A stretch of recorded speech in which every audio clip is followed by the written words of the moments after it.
যদি ঈদুল আজহার পরে আমাদেরকে ঢাকায় ফিরে আমাদের কর্মস্থলে সচিবালয়ে যদি আমরা ফিরে আসি, ইনশাআল্লাহ দাঁত ভাঙা জবাব দিয়ে এই কালো আইন আমরা প্রত্যাহার করতে আপনাদেরকে বাধ্য করবো।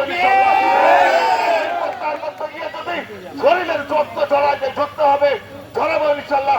জেলে যেতে হয় জেলে যাব, চাকরি গেলে চাকরি যাবে। এই আন্দোলন কর্মসূচি থেকে আমরা কোনো অবস্থাতেই বিচ্ছিন্ন হব না। সংগ্রামী ভাই বোনেরা, আপনারা মনে রাখবেন, আমরা 64 জেলার লোক, 64 জেলাতে সরকারের অফিস আদালত আছে।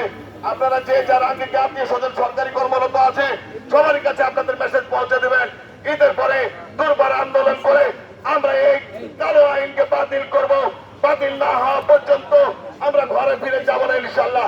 সচিবালয়ে যত আওয়ামী দূষর, এই ফাঁসিবাসের দূষর, আপনাদেরকে হুঁশিয়ারি করে বলতে চাই, আপনারা মনে করেন না কর্মচারীরা বোকা।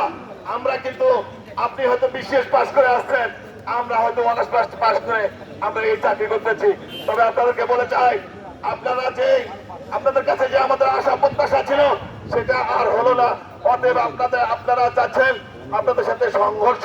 ইনশাআল্লাহ আল্লাহ যদি শরীরে রক্ত বেঁচে থাকে, ইনশাআল্লাহ ঈদের পরে এই সংঘর্ষ দিয়ে যদি হয়, ইনশাআল্লাহ